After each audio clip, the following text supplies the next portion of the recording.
Hey, y'all, it's Rick here with Uncommon Communion, and I am wishing you a happy second Friday of Advent. Now, you might wonder, did you miss the Thursday evening post? Well, you did not miss it because I missed it. So, what I was going to actually do is I was going to record a post this evening and do a written post for Friday morning. Turns out, y'all, I am just tired. It has been a full week. The job where I work, I'm a trainer for a nonprofit support agency, and I have a 4-day training week where I'm leading the training, 8 hours on my feet. I'm not as young as I used to be. We'll just put it that way. So, what I am doing is I am doing a recording for Friday morning, and I will do my best to get a written post back to you on Friday evening. With the business out of the way, let us begin as we always begin by recognizing, realizing, celebrating, and affirming, especially in this holiday season, that we are always and everywhere in the holy presence of the more and each other. So, on December 12th, it is a very important day here in this continent, here on this continent, specifically Central America and specifically Mexico. Now, if you are not familiar with the tradition and the story of Our Lady of Guadalupe, I'd like to tell that to you here. And then after that, I will close with the next prayer that Father Ed, remember, he is our godfather of planetary pilgrimage. And I'll read you his Advent prayer and then just reflect a little bit about that. So on December the 9th of 1531, now, just to give you an idea about how long ago 1531 was, it is almost 500 years ago, right? It will be 500 years in just a few years. But we're talking about the United States was, 200 years away, 250 years away. So that's pretty long time ago. And in the area that is now Mexico City, a Indian man named Juan Diego, peasant, was out walking on December 9th. And he encountered a woman that was clothed in celestial light. So he knew right away that it was something unique. It was a vision. And she told him that she was the mother of God, the mother of the Most High God. And she asked a favor of Juan Diego. She said, "Would you go to the bishop of this area?" This is the Catholic bishop. And keep in mind that the Reformation at this point really hadn't begun because it's 15, I'm forgetting, 1513, 1525, that the Reformation gets started. So this is it's not really widespread just yet. So this is the bishop, the Spanish bishop there in Mexico. And she says, Juan Diego, tell him I want a temple, a shrine, a church, a cathedral built right here on this location. And he says, okay, and goes away. And a few days later, December 12th, he's back on the same site. This is a hill that is on his path each day. And he meets the woman again, and she talks to him. And he says, asks for a sign. And she complies and says, look, here's some roses growing. And this is unusual because it is winter, even though it's not as cold in Mexico. It is still winter. And Mexico City is kind of at a higher elevation as well. So she takes the roses, wraps them up in his tilma, which is his burlap garment, right? Kind of like a poncho that he wears. And he wraps that up and she says, go to the bishop and show what I have given you to no one but the bishop. So he goes, and not surprisingly, the bishop's aides and associates kind of want to nudge out, blow off this peasant who's sitting there with this rolled up tilma. He has to wait, and one can imagine that these aides are trying to, what's going on, what's happening here. But he says, no, I can't show this to anyone but the bishop. So finally, the bishop arrives, and Juan Diego opens up his garment, and the roses fall out. And he notices something strange, that the bishop and all of the other people in the room are down on their knees in reverence and amazement.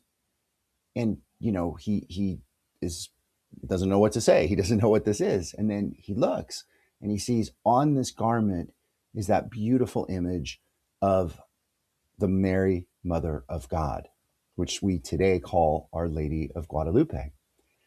And I'll put an image of that. I'll try to find a modern image, but I'll put an image of it in the notes here. And the significance of this is huge, right? Today, that shrine where this is located is, believe it or not, the most visited Catholic Christian religious location in the world. The number of people that go there annually surpasses St. Peter's, or Lourdes, France, and numerous other places. It's huge and significant. And in its own time period, this is one of the things that I think is most amazing. And I'm going to read here from Bishop Robert Barron's Catholicism book that is a really solid and interesting overview of the Catholic faith. And if you happen to find the video or to be able to watch the video is even more remarkable because of the images and the music. And in the video, you see he's right there at the shrine to Our Lady of Guadalupe, and you can see the actual item, the tilma, and how people interact with it. I had never seen it, and I was quite amazed. But this is what he says in his book. He says, with no one, and there are certainly people that dispute the authenticity, but scientific evidence has shown that it is from that time period, and by all means, it should have dissipated, dissolved, rotted, but it hasn't. So here's what Robert Barron says. He says, what no one, even the most stubborn skeptic, can dispute is that within 10 years of the apparition to Juan Diego, almost the entire Mexican nation, 9 million people, converted to Christianity. That amounts to approximately 3,000 people per day for 10 years, a mini Pentecost every day for a decade. And the image continues to beguile, fascinate, and beckon. Yeah, I love those words. And it is remarkable. And the reason that it is that attractive and that compelling is because the image is of a brown skinned woman. It is not an image of Mary like we so often see, in the Anglo sort of portrayal. And in many ways, it looks like the indigenous people who Juan Diego was a part of. And that is one of the most powerful aspects. And then the symbolism, the snake and the stars, and so many other things make it quite remarkable. If you live in a place that has a strong or large Hispanic, specifically Mexican population, tomorrow is one of the most important days of the year. And one of the traditions in churches where the Lady of Guadalupe icon hangs is to flower it. People to bring flowers, especially roses, and others to just cover and surround this icon with flowers. So, all right. Before we close, I would like to read to you Father Ed's Psalm for an Advent Year. Because did you know today, as I'm recording this, Thursday, we are 2 weeks, a fortnight away from Christmas.